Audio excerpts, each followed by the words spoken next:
Welcome guys to this another video of Harrison revision discussion where we are dissecting Harrison topic, Harrison chapter in a such a fashion that it becomes easy in the form of MCQ and notes. Okay, so this note is completely from the Harrison chapter 131.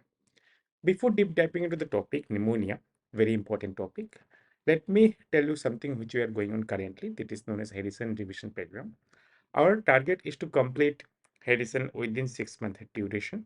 Already batch A is running in the form of weekly test discussion and MCQ. Currently, we are starting batch B from the July onward to up to the December one. Our target is only for the students who are residents or who are working at some hospitals who are busy with their schedule and do not have enough time to complete Harrison or open the textbook so that things become easier for them to complete the Harrison. Target is obviously NEET SS exam as well as the residents who do not have enough time to read or who just want to complete Harrison within 6 months. Okay. So this is the complete schedule. Week wise session, topics are divided prior, notes are provided in the group, in the WhatsApp group, and tests are taken weekly. Okay. So this is the batch B schedule. You can find the schedule as well as link to join the program in the description. Okay. Now let's come into the topic pneumonia. So what is it actually? So this is something a very well-known entity is about acute infection of pulmonary parenchyma, which result into inflammation, exudate formation, or consultation. Okay. Now, triad of diagnosing pneumonia is the patient should have fever, respiratory symptom, as well as new infiltrate on chest imaging. Okay. So these three are mandatory requirement for the diagnosing of pneumonia. Now, new infiltrate plus compatible clinical syndrome is required for diagnosing the case. Ideally, we used to divide these cases based on where from it originated. If it originated in the community, community acquired. If it originated in the hospital, we called it hospital acquired. Or if it is after ventilator connection, we call it ventilator associated pneumonia. Idea is that we want to know what is the etiology based on the spectrum of where it has originated. So hospital-acquired pneumonia or ventilator-associated pneumonia will have high chance of multi-drug resistant pathogen causing the disease compared to the community-acquired pneumonia. So if we can classify accordingly, we can obviously divide which sort of etiology is causing the disease. Okay. So there was something known as healthcare-associated pneumonia. There is something known as healthcare-associated pneumonia. This term is currently obsolete. Why obsolete? Because it has been saying that classifying something as healthcare associated increases the chance of giving higher level of antibiotics to them much more compared to the normal requirement. Okay. So 48 hours after admission is considered as hospital acquired pneumonia. So what is the most common mechanism? Most common mechanism is aspiration pneumonia, and it accounts for around 15 to 20% of the cases. Okay. So it can be microaspiration of oropharyngeal secretion. There can be other routes like inhalation of aerosols, hematogenous spread, as well as contiguous spread. There are some defense mechanism known as the host defense mechanism, as well as the methods which prevents formation of infection in population. So it is host defense mechanism, and we need to know about the etiology of CAP. Okay, so what are the host defense? It are nasal filtration, cough reflex, mucociliary clearance, alveolar macrophages, and secretory IgA. All of those form the host defense for pneumonia. Now, most common pathogen is invariably Streptococcus pneumonia. Sometimes question might ask,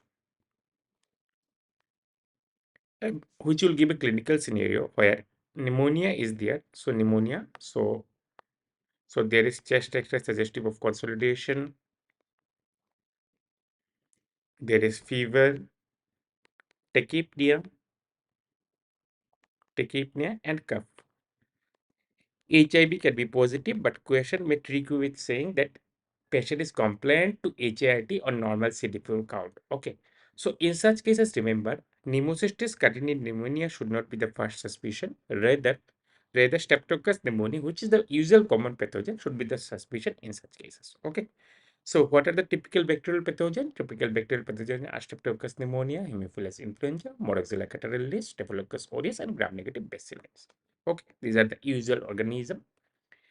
Atypical pathogen can be remembered by mnemonic MCL, among which Mycoplasma pneumonia is the most common. So it is also the most common infectious trigger of Steven-Johnson syndrome. Sometimes the treatment of Mycoplasma, the drug which given like azithromycin, it can even lead to erythema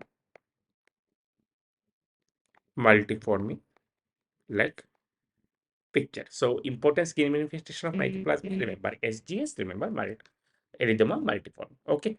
What are the atypical pathogen you need to know? These are chlamydia pneumonia and Legionnaires pneumonia. Viral causes are influenza. Influenza is the most common. There can be respiratory syncytial virus or RSV, SARS-CoV-2, human metapneumovirus. So, what are the risk factors for aspiration? Obviously, there is oropharyngeal area sensation is decreased for some reason. There is obviously high risk of aspiration. Or patient cannot identify where to put the saliva or oral content in, as in case of altered sensorium or stroke or alcoholism or seizure. Okay. So what are the organism which causes aspiration pneumonia? It can be oral anaerobes or mixed flora.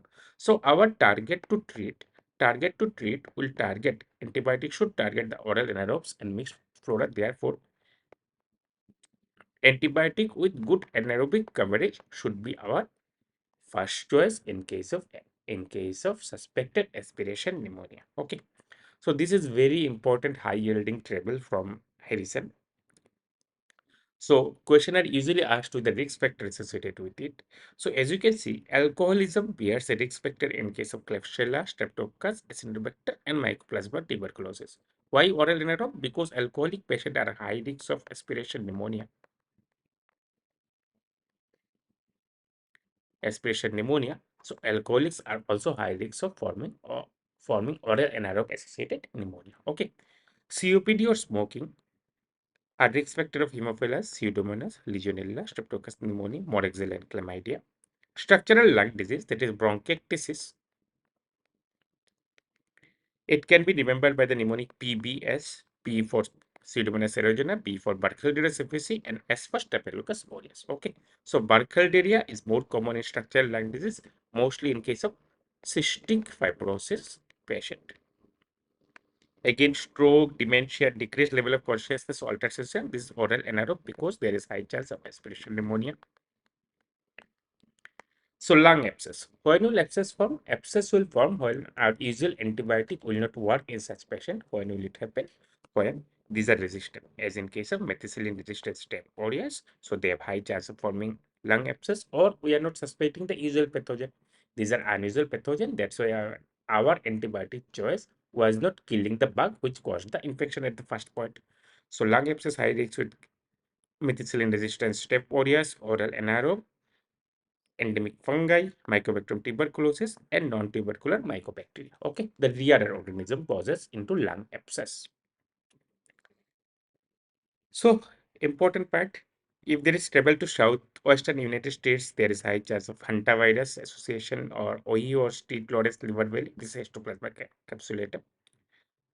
Stay in hotel or cruise ship in previous 2 weeks, obviously through the water pipe. There is risk of spread of Legionella species.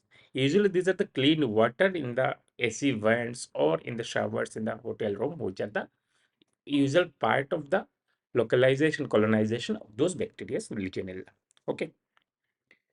Now, exposure to sheep, goat, and cat. In such cases, think about Coxiella burnetii.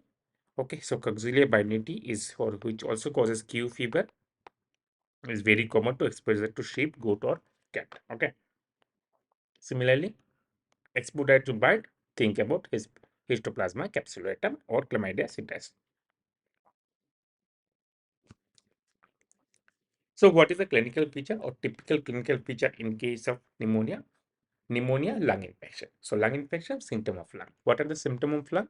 Cough, which is productive because sputum production will be there in typical cases. Although in atypical cases, they can have dry cough.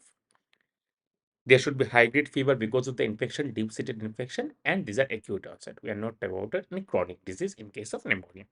A typical presentation of pneumonia is most important. You need to remember it can be dry cough, headache, myalgia, and sometimes X-ray finding can be bilateral haziness, diffuse haziness, but less of intensity compared to the normal X-ray seen in case of pneumonia.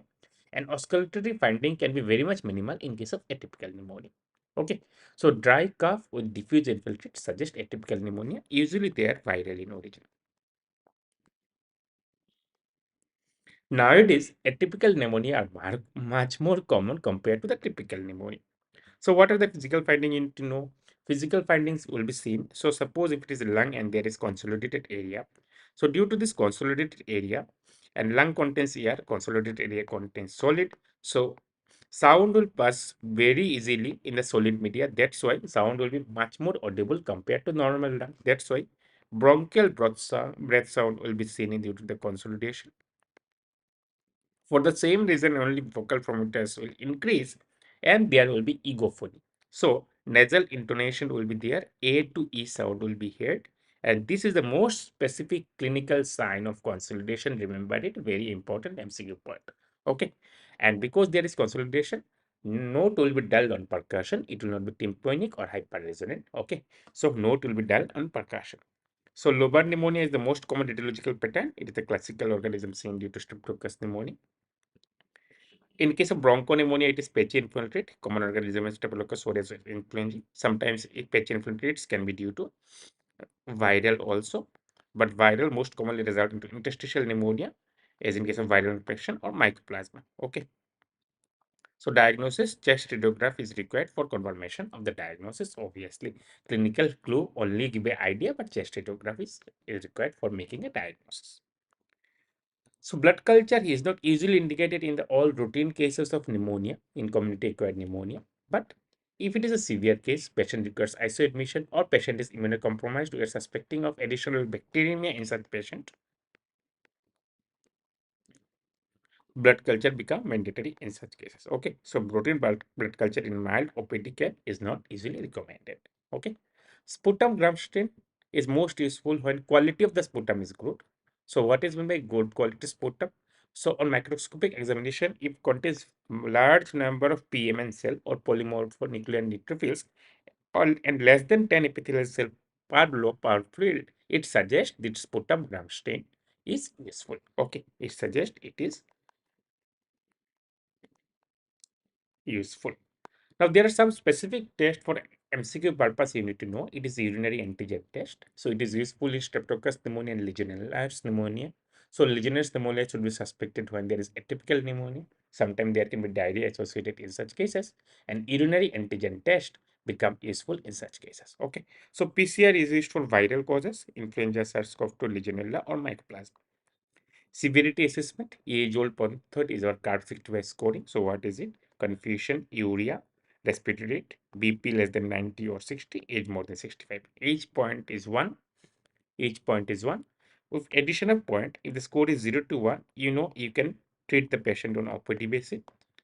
If 2 is the score, you need to hospitalize the patient. More than 3, it suggests it is a nothing but severe pneumonia. So curve score more than 3 suggests severe pneumonia. There is also something known as pneumonia severity index. It is the most validated mortality prediction tool. So this is one of the things which is much more better compared to curve 65. There are newer modification of curve 65 as well. So what are the newer modification? In newer modification, LDH as well as albumin value are considered, and this modification has been found to be better predictive value compared to the pneumonia severity index. So what we can tell based on the predictive value, so modified curve 65 is better than pneumonia severity index is better than curve 65. Okay.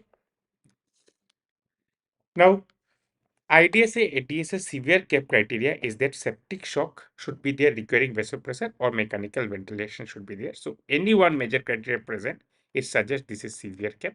So there are different method of classification of severe cap. According to CARB 65, anything more than 3 or equal to 3 is considered as severe cap. IDSA says IDSS is either septic shock, which requires vasopressor, or patient requiring mechanical ventilation because of the hypoxemia part. These are considered as severe. If these are the major criteria. Among minor, any three present is considered to be severe. So respiratory rate more than 30, tachypnea, PF ratio less than 250 or equal to 250, more than one lobe involved in chest X-ray, patient presenting with confusion, uremia, So already this is 2. Okay. 2 and respiratory 30. This is 3. Score is 3 in case of carb 65. There is leukopenia or thrombocytopenia. So any three of those points, if is present in the patient, it is considered as severe CAP.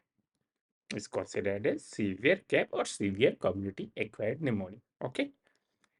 Now, what is drug-resistant pneumococcus? So, when do you suspect drug-resistant pneumococcus? So, clinically, whenever the patient comes to you with the history of similar pattern of cough with prolonged history, and you need to suspect drug-resistant if there is recent antibiotic. So, if antibiotic within 90 days, it is the highest predictive value. So, any IV antibiotic within 90 days, there is high risk of drug resistance in such patient, and you need to consider multi-drug resistant therapy. In any extreme of age, either very elderly, say 80 years or 90 years, there is high chance of drug resistance development in such patients, or comorbid disease presenting diabetic uncontrolled, or patient is CLD which is uncontrolled. In such cases, consider drug resistant pneumococcus. Okay.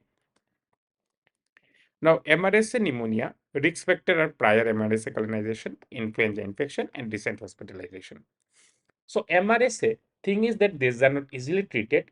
So they present with complication. So what is the complication that they can present with? They present usually with necrotizing pneumonia. So post-influenza necrotizing pneumonia suggests it was due to MRSA. Okay. So pseudomonas risk factor structural pulmonary disease, we have already seen bronchiectasis, advanced COPD, and early colonization. So most significant predictor of pseudomonas is past isolation of this pseudomonas in such patient. Okay. So how are you going to treat? So these are the basic part mentioned in Harrison regarding the initial strategy to identify the cause, how to work further, how to assess the grading of severity. Now, once you know how to manage the case. So based on CARB 65, we know we are going to manage in the OPD or IPD basis. And based on the risk factor of antibiotic resistance, we are going to decide the therapy. So in OPD patient of CAP, if there is no comorbid condition or no risk factor for antibiotic resistance, we can start straight away with amoxicillin or with macrolide. Importance of macrolide is that macrolide, beside having antibiotic effect, has also anti-inflammatory effect. Like clarithromycin or azithromycin has anti-inflammatory effect. So because of this anti-inflammatory effect, they can prevent acute exacerbation. Okay. So that's why they're also preferred in such cases. Okay. So monotherapy of macrolide can also be done, but it is not ideal in condition like India. Monotherapy of doxycycline can also be tried, but best is obviously amoxicillin along with macrolide or doxycycline therapy. All right. Now, if there is comorbid condition present or risk factor for antibiotic resistance is present, combination therapy is the first choice, or either you can go with respiratory fluoroquinolone like levofloxacin. So combination therapy with amoxiclav or cephalosporin, either a macrolide or doxycycline can be gone for. So amoxiclav, clavulanic or a cephalosporin plus a macrolide or doxycycline can be chosen in such patient. Okay. So thing is that when to choose fluoroquinolone monotherapy, when to choose combination therapy. Suppose based on the clinical symptom, you suspect that this can be the early presentation of TB. So if you start empirically fluoroquinolone, which is also an anti-TB drug, yield of Mycobacterium tuberculosis in AFB, sputum for AFB will decrease. That's why if you suspect that this can be TB, don't start with respiratory fluoroquinolone. Start empirically with amoxicillin clavulanic or cephalosporin along with macrolide and doxycycline. At the meantime, collect the sputum, send for AAB, send for gram stain, and identify the pathogen. Okay, so if pathogen identification is done, obviously you can switch based on monotherapy or dual therapy, whichever you want. Okay, so this is the choice leading case on comorbidities and risk factor for antibiotic resistance. Now, patient, initial treatment for inpatient without risk factor for infection with MRSA or Pseudomonas aeruginosa. In non-severe cases, we can go for beta-lactam plus macrolide plus respiratory fluoroquinolone. Prior respiratory isolation, we need to cover for MRSA. So, cover for MRSA is nothing but vancomycin. Or we need to cover for Pseudomonas aeruginosa. Pseudomonas aeruginosa cover is like piperacillin tazobactam, or ceftazidime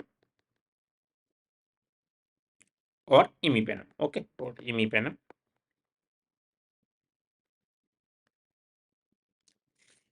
Okay.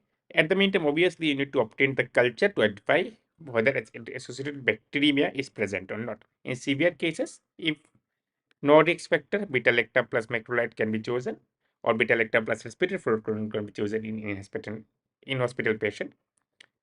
Prior hospital isolation, we are going to give cover of MRSA or Pseudomonas aeruginosa like this part only. And in recent hospitalization and or antibiotic therapy, okay, so in such cases or local validation is suggestive.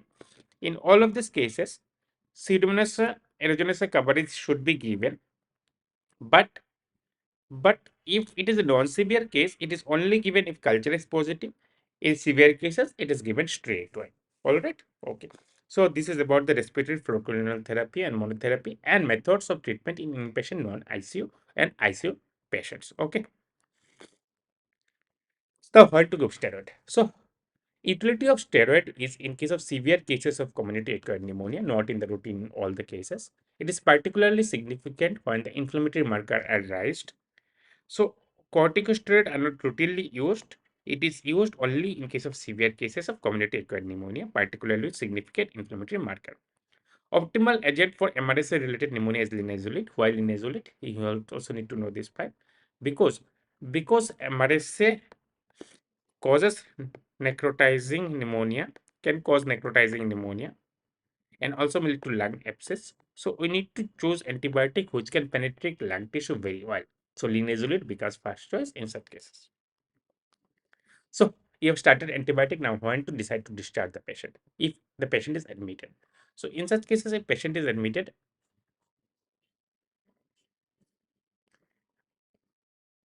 the goal for clinical discharge include